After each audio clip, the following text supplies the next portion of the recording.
ఇక ఇటీవల కురిసిన భారీ వర్షాలు వరదలకు ఖమ్మం అతలాకుతలమైంది. మళ్లీ మున్నేరుకు వరద ఉధృతి పెరగడంతో ఖమ్మం నగరవాసులు భయాందోళన చెందుతున్నారు. ప్రస్తుతం మున్నేరు వాగు నీటి మట్టం 14 అడుగులకైతే చేరుకుంది. ఇక అటు కాల్వర్ట్ బ్రిడ్జి పైన రాకపోకలను అధికారులు నిలిపివేశారు. బైపాస్ రోడ్డు బ్రిడ్జిపై నుంచి మాత్రమే రాకపోకలు కొనసాగుతున్నాయి.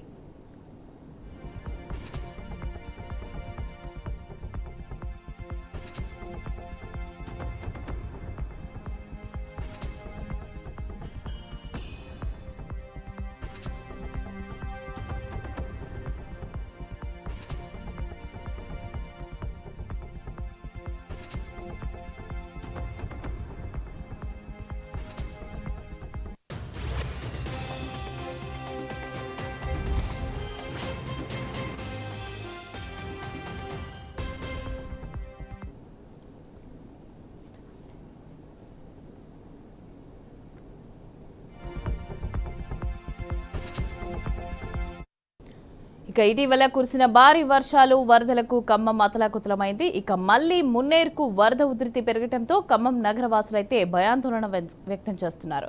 ఇక ప్రస్తుతం మున్నేరు వాగు నీటి మట్టం 14 అడుగులకు చేరుకుంది. అటు కాల్వర్డ్ బ్రిడ్జి పైన రాకపోకలకు అధికారులు నిలిపివేశారు.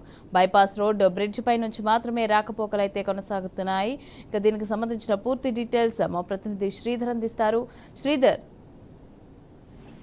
మమత, మున్నేరు వరద అంటే మనకు మున్నేరుకున్నటువంటి ఎగువ ప్రాంతంలో ఉన్నటువంటి బయ్యారము, గార్ల మరియు పరిసర ప్రాంతాల్లో భారీ వర్షం అనేది నమోదు కావడం అనేది మనకు మున్నేరు మీద ప్రభావం ఎక్కువగా చూపెట్టింది.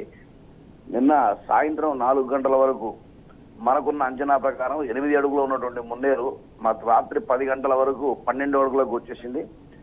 అదే రాత్రి 12 గంటల వరకు మనం చూసినప్పుడు దగ్గర ఆల్మోస్ట్ మొదటి ప్రమాద హెచ్చరికకు చెరువుకు వచ్చేసింది.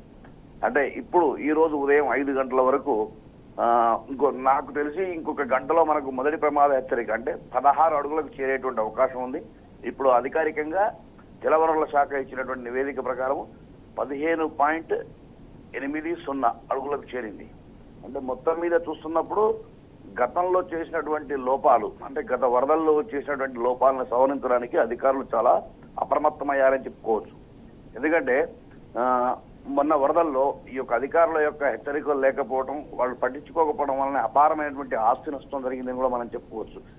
దాన్ని దృష్టిలో పెట్టుకుని ముందస్తు చర్యగా చాలా పకడ్బందీగా పక్కా ప్రణాళిక ప్రకారం ఈ యొక్క వాతావరణ శాఖ ఇచ్చినటువంటి సూచనలను బేస్ చేసుకుని వీళ్ళు అప్రమత్తమయ్యారు. అంటే టోటల్ గా అధికార యంత్రాంగం మొత్తం కూడా అంటే ఇటు కలెక్టర్ కావచ్చు, మున్సిపల్ కమిషనర్, పోలీస్ కమిషనర్ తో పాటు తహసీల్దార్, రెవెన్యూ సిబ్బంది మొత్తం కూడా అలర్ట్ అయ్యి ప్రతి ప్రాంతానికి ఏ ప్రాంతంలో ఉందో ఆ యొక్క ప్రాంతానికి వారే స్వయంగా బయలుదేరి ఇటున్నటువంటి దంసులాపురం కావచ్చు, ప్రకాష్ నగర్ కావచ్చు, ఈ ప్రాంతాలన్నింటినీ కూడా అలర్ట్ చేయడం జరిగింది. అలర్ట్ చేసి ముందు ఫస్ట్ అర్జెంట్ గా మీరందరూ కూడా బయటికి వెళ్ళాలని చెప్పి దగ్గర ఉండి అందరినీ కూడా ఖాళీ చేయించి పునరావాస కేంద్రాలకు పంపించారు.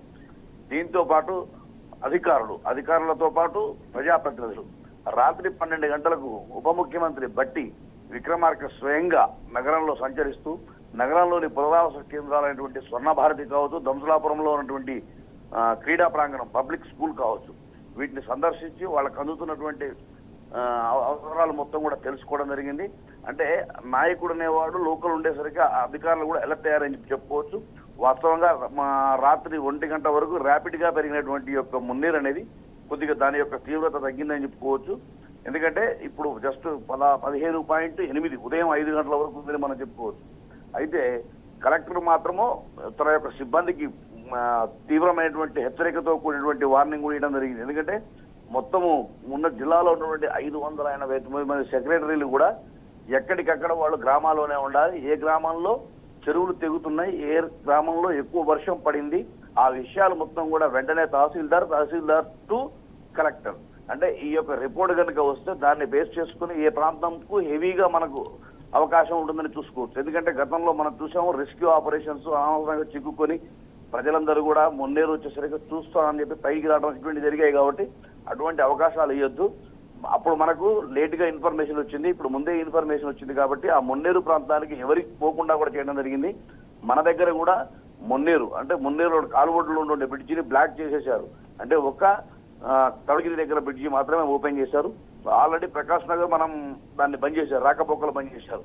అంటే ఎటువంటి ప్రమాదం వచ్చినా కానీ, ఎంత హెవీ రెయిన్ వచ్చినా కానీ ప్రజలకు కానీ ఆస్తి నష్టం కానీ ప్రాణ నష్టం కానీ జరగొద్దనేటువంటి పక్కా ప్రణాళిక తోటి ఈ యొక్క జిల్లా యంత్రాంగం ముందుకు పోయింది Mamata. Right, thank you Sridhar.